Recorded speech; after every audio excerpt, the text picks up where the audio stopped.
Hello అండి అందరూ. Mutton పాయ సింపుల్‌గా ఎలా ప్రిపేర్ చేసుకోవాలో చూద్దాము. దానికోసం గసగసాలు, జీడిపప్పు, బాదం పప్పు నానబెట్టుకున్నాననమాట. గరం మసాలా కోసం ధనియాలు, జీలకర్ర, చెక్క, లవంగ, ఎలాచి, అలాగే మిరియాలు ఇలాగా డ్రై రోస్ట్ చేసుకుని పొడి చేసుకున్నాను. పచ్చి కొబ్బరి, కొంచెం పెరుగు, నానబెట్టుకున్న జీడిపప్పు, బాదం పప్పు, గసగసాలు అన్నీ కూడా కొంచెం పెద్దుల్లిపాయ కూడా ఫ్రై చేసి వేసుకుని మెత్తని పేస్ట్ పట్టుకోవాలన్నమాట. పెద్దుల్లిపాయ ఫ్రై చేసి వేసుకుంటే టేస్ట్ అనేది బాగుంటుంది. సో నేను ఒక ఉల్లిపాయ తీసుకున్నాను అనమాట. పాయాన్ని శుభ్రంగా క్లీన్ చేసుకున్నాను. ఇప్పుడు ప్రాసెస్ చూద్దాము. కుక్కర్లోకి ఆయిల్ తీసుకున్నాను. ఆయిల్ కొంచెం ఎక్కువే పడుతుంది. ఆనియన్ ఫ్రై చేసిన ఆయిల్ తీసుకున్నాను అనమాట. ఆయిల్ వేడెక్కాక తీసుకున్న మటన్ని కూడా దీనిలో వేసేసుకోవాలన్నమాట.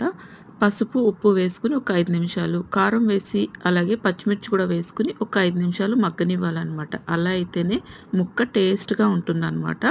సో అల్లం వెల్లుల్లి పేస్ట్ కూడా యాడ్ చేస్తున్నాను. అప్పటికప్పుడు నూరిన మసాలా అయితేనే టేస్ట్ అనేది చాలా బాగుంటుంది. ఇప్పుడు ఒక పెద్ద సైజు పెద్దుల్లిపాయ కట్ చేసుకుని దీనిలోకి వేసుకుని ఇది కూడా ఒక 5 నిమిషాలు ఈ విధంగా మగ్గపెట్టుకున్నాను. ఇప్పుడు గసగసాలు అలాగే పెద్దుల్లిపాయి, బాదం పప్పు, జీడిపప్పు పేస్ట్ చేసుకున్నాం కదా, అది కూడా వేసుకుని ఒక 5 నిమిషాలు మగ్గనివ్వాలన్నమాట. ఇప్పుడు గరం మసాలా వేసాక కూడా ఒక 5 మినిట్స్ ఈ విధంగా గ్యాప్ ఇస్తూ మనం మగ్గనిస్తే టేస్ట్ అనేది చాలా బాగుంటుంది. ఫైనల్గా కొత్తిమీర, పుదీనా, కరివేపాకు కలిపి వేసుకున్నాను అనమాట.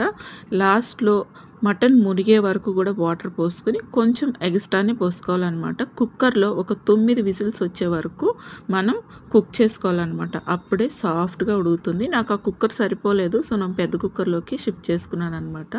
చూసారు కదా ఎంత చక్కగా ఈజీగా టేస్టీగా మటన్ పాయ అనేది రెడీ అయిపోయిందో. చాలా టేస్ట్ ఉంటుంది అనమాట.